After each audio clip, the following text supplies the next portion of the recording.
Yo, what's up, y'all? My name is Devin, and today I'm going to be talking about 3 major things that I learned from my girlhood, if you will. I, of course, didn't feel internally like a girl. I didn't feel like a female. It was weird to be socialized as a female. However, with that being said, I was raised as a girl. I was taught specific things that girls have to understand in order to survive. And I think that bringing that experience into my manhood as being a trans man has been super insightful. And it also makes me, I guess, a special sauce type of man. And I think a lot of y'all might experience that as well, right? Like, being a trans man is very nuanced and it's very interesting because we have an insight and a perspective and experience that, of course, cis men do not have. Not that they've done anything wrong. It's just different strokes for different folks, literally. But before I get into that, if you are interested in one-on-one coaching, a custom meal plan, or a custom training plan, feel free to check out my website, which is going to be linked down below, or you can also just email me, devindoescoaching@gmail.com. I also want to let y'all know that I am always working on free guides. So, for example, if you check out my website link, you'll see that I have a free blood work guide for those of us who are on testosterone or are curious about testosterone. I also have a grocery shopping as well as a supplementation guide. So there are several options, free things for you guys to check out there as well, because everything is not behind a paywall. Okay, now let's go ahead and get into the video. So the number one thing that I heard all of the time growing up, because my dad was always very suspicious that like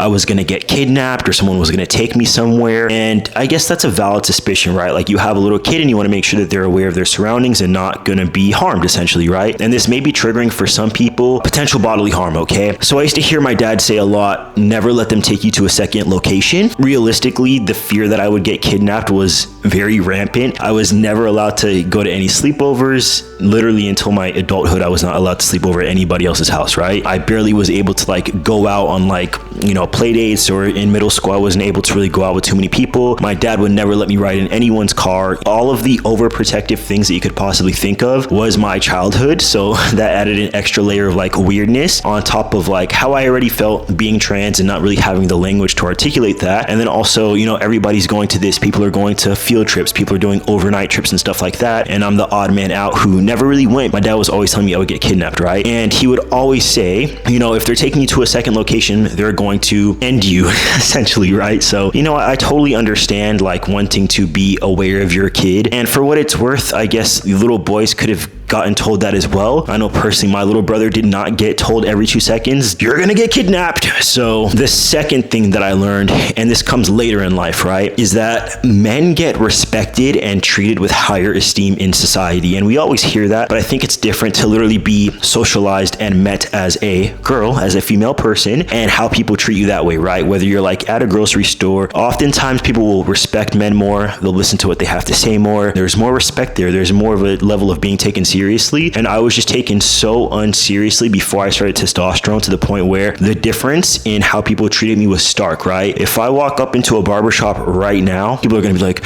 yo, boss, did you have an appointment? Are you here for someone? All those things, because that's what happens. And before I was on testosterone, I would walk into a barbershop without an appointment, and I would be sitting there waiting for someone to, greet me or approach me for like literally upwards of 10 minutes, right? And you can't be like, oh, well, that's because you didn't have an appointment or blah, blah, blah. People will literally offer you more, embrace you more.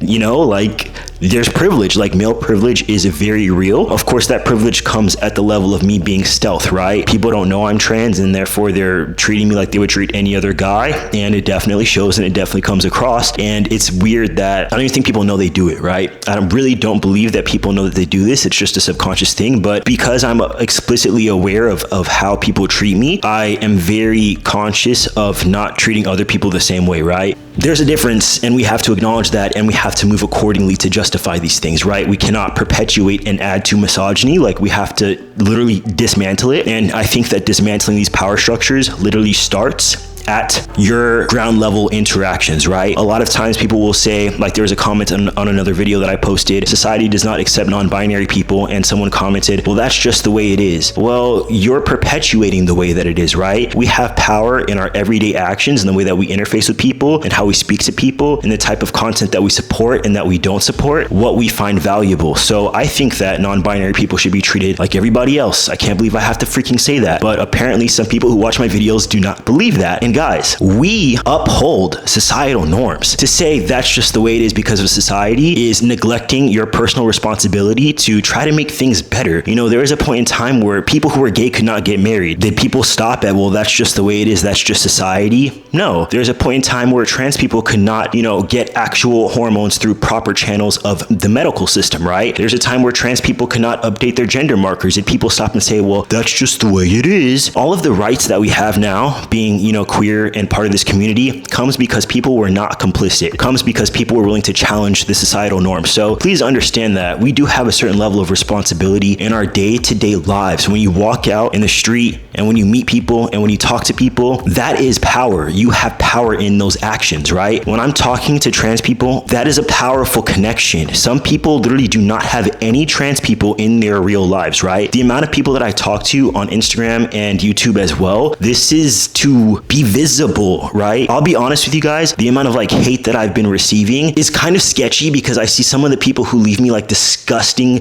vitriol, vile hate comments live in my state. It's, if someone wanted to really dig for me, they could truly find me, right? So for me to put myself out there, it's not for fame or notoriety or a monetary incentive. It's because I literally wanted to kill myself. And seeing other people speak power to their truth and talk on the internet helped me not kill myself. Sometimes I think about like, damn, I envy other trans people who are stealth and who just live regular ass lives and who do not have faces that people might recognize. Obviously, that's not the point of this video, but I say all that to say we have power. Even if you feel like you don't have power, you do. Societal norms can be broken, but we have to acknowledge that they exist and then say to hell with all of that. And one of the last things that I was always taught growing up, anytime I went to a restaurant, anytime I went to a movie theater or a mall or anything like that, I was always taught find the exit in the room, in the building in case you need to get out. And again, this was taught to me by my dad, ex-military guy. And this video isn't to be negative or it isn't to make you fearful or anything like that. I feel like that's one of the things that I was taught that's actually extremely helpful, right? I need to know where the exits are. We need to be able to escape if something goes down, and hopefully nothing ever goes down. That's something that could have been non-specific to me being raised as a girl, but I feel as though my dad felt that I was at higher risk of being a girl, being perceived as a girl, and therefore he went more out of his way to teach me these things, to secure my body and to be put out of harm's way, to kind of prevent something from happening before it happens, in a way that, you know, like I never heard him talk to my brother that way. I don't know if everyone was raised the same way, surely not, but it's just a very interesting nuance in like upbringings and how society talks to us and how we respond to that. And, you know, I see that misogyny exists as a trans guy, and I don't think that's right. I would hope that that's how every trans person feels, and that we don't lean into misogyny and take advantage of it and take on chauvinistic traits and, you know, become aggressors or any of that negative stuff that comes as a byproduct of like patriarchy and wanting to uphold that. Because do I benefit from patriarchy? Hell yeah, but I'll be fine without it